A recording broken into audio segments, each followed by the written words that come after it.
আচ্ছা, আমেরিকার ইতিহাসে তো অনেক অমীমাংসিত রহস্য আছে, তাই না? কিন্তু আজ আমরা এমন এক রহস্যের কথা বলবো যেটা শুনলে কায় কাটা দেয়। ভাবুন তো, এক লোক মাঝ আকাশ থেকে লক্ষ লক্ষ ডলার নিয়ে লাফ দিল, আর তারপর সে যেন স্রেফ হাওয়ায় মিলিয়ে গেল। প্রশ্নটা খুব সহজ মনে হতে পারে। একজন মানুষ কিভাবে আস্ত একটা প্লেন হাইজ্যাক করে, কারি কারি টাকা আদায় করে, আর তারপর এমনভাবে উধাও হয়ে যায় যে তার আর কোনো চিহ্নই খুঁজে পাওয়া যায় না। শুনতে অবিশ্বাস্য লাগলেও ১৯৭১ সালে ঠিক এটাই ঘটেছিল। একজন লোক বোয়িং ৭২৭ প্লেন থেকে $২ লক্ষ নিয়ে ঝাঁপ দেয়, আর তারপর থেকে সে আমেরিকান লোককথার এক জীবন্ত কিংবদন্তি হয়ে ওঠে।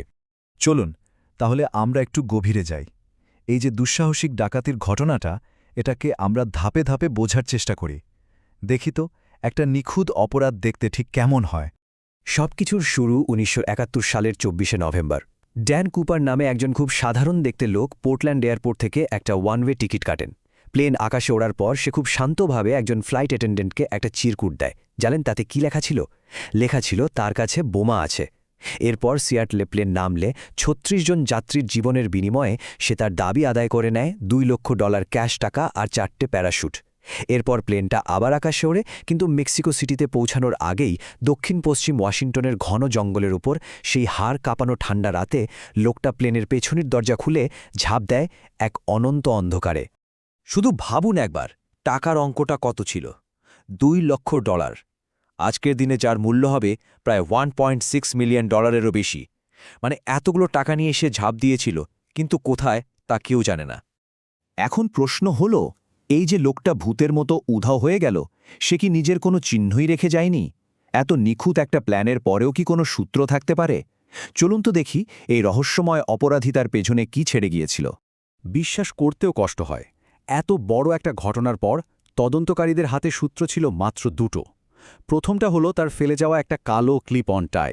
দেখতে একদম সাধারণ, কিন্তু এর মধ্যেই লুকিয়েছিল বিরাট রহস্য। টাইটার ওপর টাইটেনিয়ামের মতো হাজার হাজার বিরল ধাতুর কণা পাওয়া গিয়েছিল। কিন্তু প্রশ্ন হলো, এটা তো একটা পুরনো দোকান থেকেও কেনা হতে পারে, তাই না? আর দ্বিতীয় সূত্রটা তো আরও জটিল। ১৯৮০ সালে একটা ৮ বছরের ছেলে নদীর ধারে প্রায় $৫,৮০০ খুঁজে পায়, আর সেই টাকাগুলো কুপারের মুক্তিপণেরই অংশ ছিল। কিন্তু মজাটা হলো, বিজ্ঞানীরা পরীক্ষা করে দেখেন টাকাগুলো পানিতে পড়েছিল বসন্তকালে, মানে ছিনতাইয়ের কয়েক মাস পর। নভেম্বরে ঝাঁপ দেওয়ার পর টাকাগুলো বসন্তকালে পানিতে এলো কিভাবে? এটা কিভাবে সম্ভব? দশকের পর দশক ধরে একটাই প্রশ্ন সবার মনে, আসলে কে এই ড্যান কুপার? এফবিআই তো শত শত মানুষকে জেরা করেছে। চলুন আমরা কয়েকজন প্রধান সন্দেহভাজনের দিকে একবার তাকাই। তালিকায় তো অনেকেই ছিল, তবে দুজনের কথা না বললেই নয়। একজন হল রিচার্ড ম্যাকে, যে কুপারের ঘটনার ঠিক ৫ মাস পর প্রায় একই রকম একটা হাইজ্যাকিং করে ধরা পড়ে। কিন্তু যারা কুপারকে দেখেছিল তারা নিশ্চিত করে বলে যে ম্যাকে সেই লোক নয়। অন্যদিকে আছেন ভিন্স পিটারসেন, যার নাম সামনে আসে ঘটনার বহু দশক পর বিজ্ঞানের হাত ধরে। তিনি ক্রুসিবল স্টিল নামের এক কোম্পানিতে কাজ করতেন, যেখানে ঠিক সেই বিরল ধাতুগুলো ব্যবহার করা হতো যা কুপারের টাইতে পাওয়া গিয়েছিল। আর সবচেয়ে অবাক করা ব্যাপার কি জানেন? পিটারসেন টাইটেনিয়ামের ওপর লবণ নিয়ে একটা গবেষণাপত্র লিখেছিলেন, আর টাইতে ঠিক সেই ধরনের একটা বিশেষ কণারও খোঁজ মেলে। এটা কি শুধুই একটা কাকতালীয় ব্যাপার হতে পারে?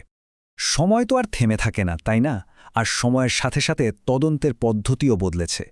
এখন প্রশ্ন হল, ৫০ বছরেরও বেশি পুরনো এই রহস্যের সমাধান কি একটা মাইক্রোস্কোপের মধ্যে লুকিয়ে থাকতে পারে? চলুন দেখি আধুনিক বিজ্ঞান কিভাবে এই ভূতের পিছু ধাওয়া করছে। ২০০৯ সালে যা হলো তা এক কথায় অবিশ্বাস্য। একদল সাধারণ মানুষ, মানে শখের বিজ্ঞানী, নতুন করে টাইটা পরীক্ষা করা শুরু করেন।